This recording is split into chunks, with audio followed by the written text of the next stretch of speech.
Exceptionals, how are you? Hope you're flying. Whoop, banging in here. I know what you're thinking. I'm thinking it too. Marcus, your hair is always undone. You haven't had a shave in weeks. You look a little bit disheveled. You know, I've said this before. Some people are like, Marcus, stop talking about it. But you may be watching this for the first time today. I'm in the middle of school holidays. The beach is just down there. I swim, I work, play with the kids, swim, work, play with the kids. Hair gets saltified. Shaving, summer. I know. So anyway, those 30 seconds are over. Hope you are humming along. You are watching or listening to Your Exceptional Life. This is the daily edition where we look at all 8 areas of your life purpose, your movement, your social life, your nutrition, your love and relationships, your growth, your wealth, your spirit, soul, and faith. If you muck up just one of them, the consequences are dire. I shared those consequences in the video yesterday. I'm doing a small 10-part video series, small but very powerful. Small as in 15 minutes a day. Powerful 10-part video series to help you set 8 magical exceptional goals to help you create the best year of your life. 2020 can and will be, for those of you that really make it a priority, the best year of your life to date. Today we are looking at the 7 seeds of your exceptional life purpose. I'm always under the clock because Instagram TV won't let me do anything longer than 15 minutes. So I'm going to crack right into this. If you are one of the 96% of people, oh gosh, I can't do this at the same time. If you are one of the 96% of people who aren't quite sure what their life is dedicated to, then I really think you will get a lot of value out of this video today. There are 7 seeds. If you don't know my background, you know I love studying people that have lived exceptional lives. I do that interview them on 100 Not Out, writing a book about them. So a lot of today comes out of my book, which I'm very happy I printed page 101 of the book today. When I say printed, this is version 5, the manuscript. Halfway, almost finished the social chapter. I'm digressing. Get back to the point, Marcus. Let's crack into this. 7 seeds of an exceptional life purpose. This is where I'm not going to tell you how to live your life, what to do. I'm going to say this is where the fire burns. This is one of these seeds, or a combination of these seeds, is what makes you want to live the life that you want to live, no matter how little or much sense it makes. The first seed, let's crack into it, is crisis. You've had a crisis in your life. And there are so many forms of crisis. Again, I'm going to refer to the book a number of times. You've had a physical health crisis. You've had a financial crisis. You've had a family crisis.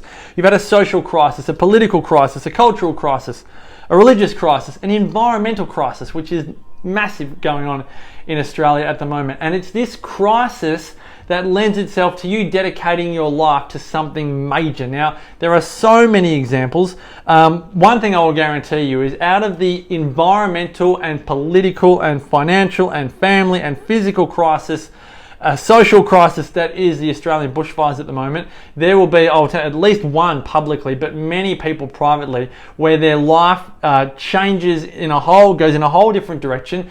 And yes, we might say, oh gosh, if the fires didn't happen, their life could have continued on. But there will be people whose lives benefit from the crisis that is the bushfires at the moment. And that sounds so, for want of a better term, an unpopular view. But just bear with me for a moment, because I'll share with you some crises and you can tell me if they should or shouldn't have existed.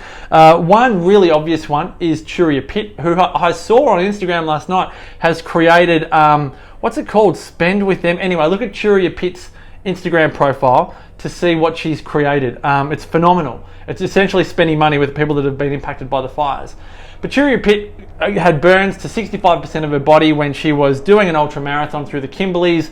There was a massive fire and she got majorly burnt. Now, as a result of that, even in all of her media interviews, Churia Pitt will say, it's not until we get truly tested that we recognize how strong we really are. And most of us in life don't get truly tested. Most of the time, we don't want to truly test ourselves. We don't want life to be uncomfortable. And so again, I know it's unpopular for me to say that people's life purpose will be defined by the bushfire crisis, but when you look at people like Churia Pitt, you can see that crisis does create purpose for a lot of people. Eddie JQ, a lot of Holocaust survivors. If it wasn't for the Holocaust, we wouldn't have Eddie JQ, the happiest man in the world, sharing his message of how to avoid hate. He talks about hate being a disease. He learned all of this by going through his experiences. Malala Yousafzai. Malala was shot in the head by the Taliban as a teenager. She won the Nobel Peace Prize at age 17. Mentioned Churi Pitt. Sanduk Ruit, who is called the god of sight in Nepal. He studied with Fred Hollows. He has taken cataracts out of over 100,000 people personally in the villages of Nepal and all around the world. And today he teaches other ophthalmologists how to take cataracts out of people's eyes, especially in developing nations. He lost half of his family to largely preventable deaths. His sister Youngla died from tuberculosis, where they didn't have enough money as a family to give her the appropriate medication. That family crisis was the beginning of Sanduk Ruit saying, I'm going to become a doctor. So you may have had a crisis in your life that you maybe have not thought about enough as being the foundation for what your life is dedicated to. Again, I could keep on going on and on. Australia's oldest man, who is also the world's oldest active author, started writing when his wife died. Anyway, Rosemary Batty, we all know her as an incredible campaigner for domestic violence. Would we have known that if her son Luke wasn't murdered by his father? Now again, you might go, Marcus, how can you say that? But you know what? There is so much stuff in your life that is, maybe it's been swept under the carpet, but there is so much power in a crisis. And again, I know it might feel really awkward saying that at this time with millions of acres of our own country burning.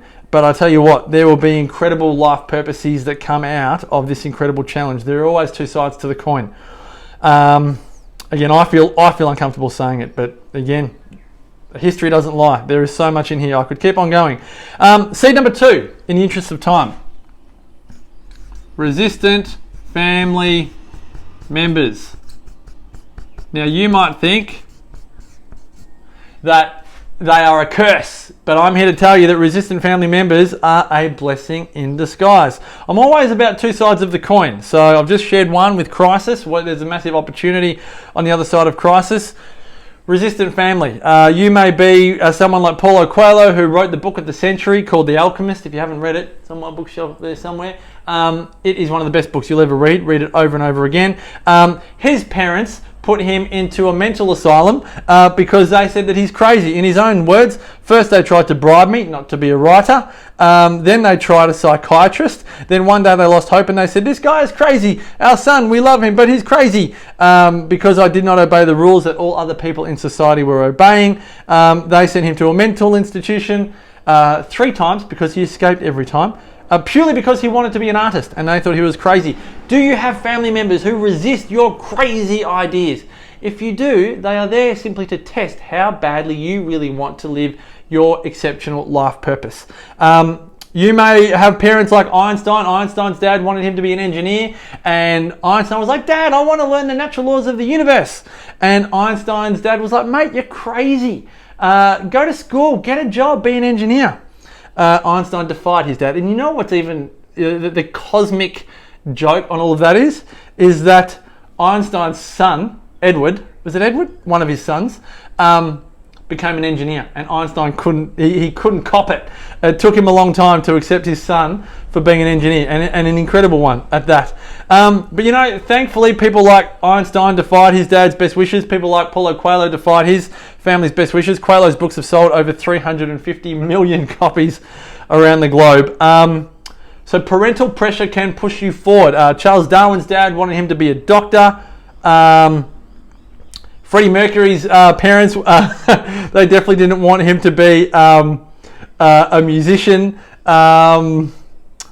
You know, you'll see that in the great movie Bohemian Rhapsody. Plenty of examples. You might be one of them. But these are seeds. These are the great tests. These are where the clues are. Seed number 3 can be exposure. Oh, text is going crazy. Exposure to the opposite. So you may have had an upbringing where you saw the antithesis of what you wanted for your life. So what have I said here? My grandfather was an alcoholic who was absent as a parent, and my dad hated him for it. Whatever my grandfather would have done, my dad did the opposite. My grandfather was an alcoholic. My dad rarely drinks. My grandfather rarely spent time with his children. My dad spent plenty of time with us during our childhood. My grandfather physically abused his wife and children. My dad would never raise even a finger.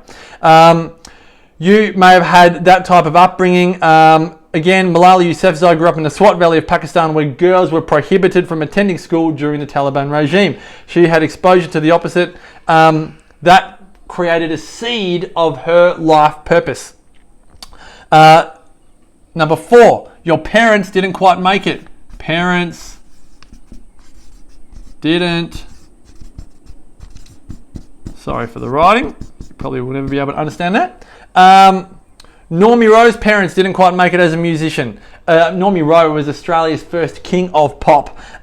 Depending on your generation, you will know Normie Rowe. As a little kid, my mum was always singing. She came from a family of 11 or 12 kids. She always went to the Maydowns Dancing School, which still exists today in Melbourne. I think had it not been for the end of the First World War and into the Depression and the Second World War, mum or some of her sisters may have ended up being dancers or singers. You may have had parents that had similar experiences. Given certain circumstances in their life, it just wasn't going to work for them to truly live the life purpose that they craved.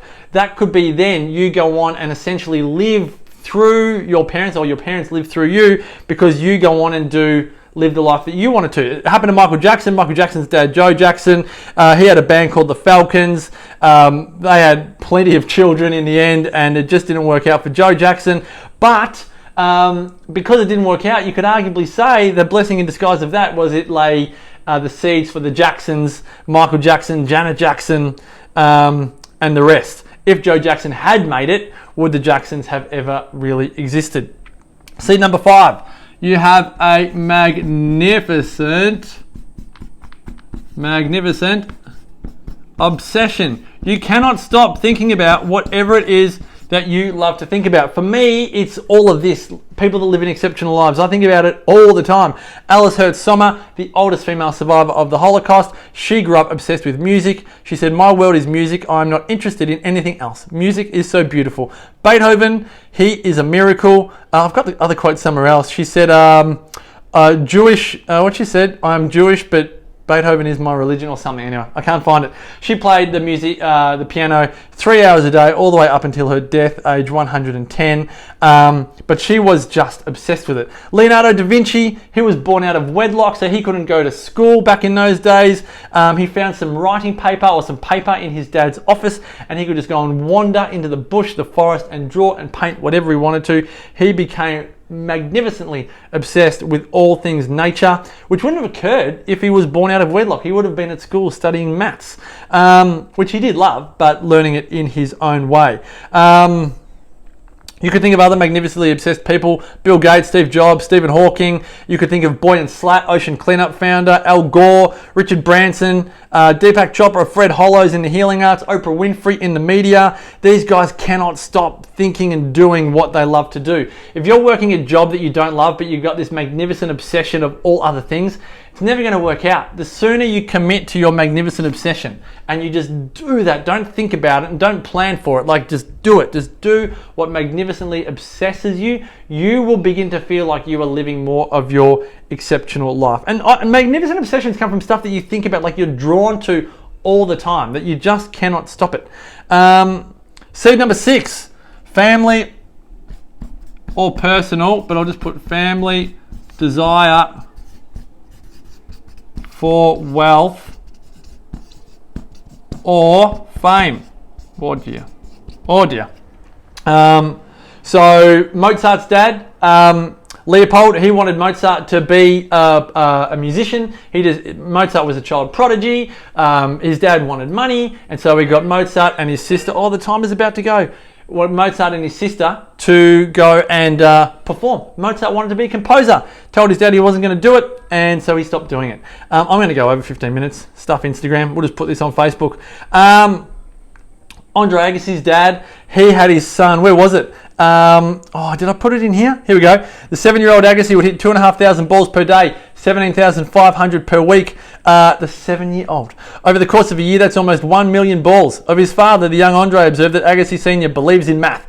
Numbers, he says, don't lie. A child who hits 1 million balls each year will be unbeatable. His dad wanted wealth. His dad wanted fame. Mike Agassi ended up, I suppose, being right. But the price that he paid, that's a great dinner party conversation. What else have I got for you here? I've mentioned Michael Jackson, mentioned Mozart, Agassi. Anyway, yeah, that's just that one. And then, what have I said? I said there is a heart-wrenching conundrum. So here's the great dilemma. Do you give back Mozart, Agassi, Steffi Graf, Michael Jackson, and all the other exceptionals who were raised by a tyrant parent who went on to achieve greatness? Do you give them all back and not have what they did? It's always an interesting conversation. Number 7 is a combination. This is where I come in. So when I think of my own life, I definitely have a magnificent obsession. I had some exposure to the opposite. I've spoken before about my dad and my mum's marriage ended. Best thing they ever did. But from that marriage, I learned how not to have a marriage. I was exposed to a marriage that I don't think was a great marriage. Thankfully, they ended it. Better than staying together. I've always been an obsessive type person. I used to be magnificently obsessed with sport, particularly football. And there's something else in there. Oh, you could argue a bit of crisis, but again, family crisis, parents splitting up and the rest. But, you know, I don't see my family splitting up as a crisis. So it's definitely these two, though, that have formed what I do today, or a large chunk of what I did today.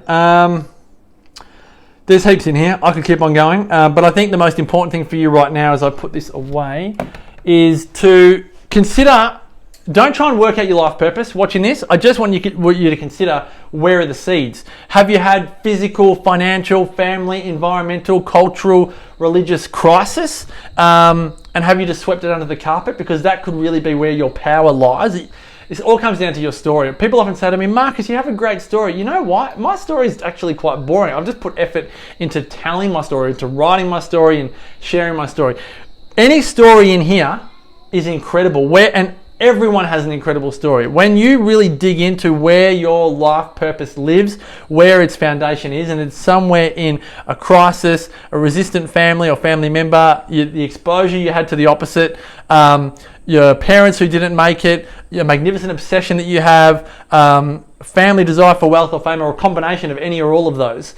Tell you what, that is an incredible story, remarkable story, and one that when you feel that will drive you to do whatever it is that you're going to do. Whether it's be a stay-at-home mum or dad, whether it's start your own business, whether it's go get a job, whether it's quit a job, whether it's travel the world, I don't care, whatever it is. But often it lives in one of these 7 seeds. Really hope you've enjoyed this. I know I speak a mile a minute. If you're listening on a podcast, you might have to half speed me. If you've watched this, again, I hope you can read my writing. You may need to watch it again. If you want all of the videos, including yesterday's and the rest that will come up, go to marcuspearce.com.au/2020. This is all part of helping you create your exceptional 2020. And if you want to be notified of when Create Your Exceptional Life in Byron Bay, it's my 2-day event where we create the blueprint of your life purpose, your movement, your social life, your nutrition, your love and relationships, your growth, your wealth, your spirit, soul and faith. We do that over 2 days together, over 16 hours.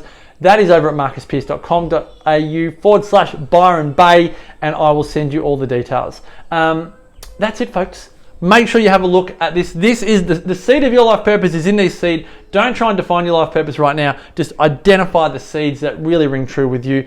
And I'll tell you what, that will be one massive step forward in your exceptional 2020. All right, guys, time to love you and leave you. May you continue to live your exceptional life. Thanks for watching today. Bye for now.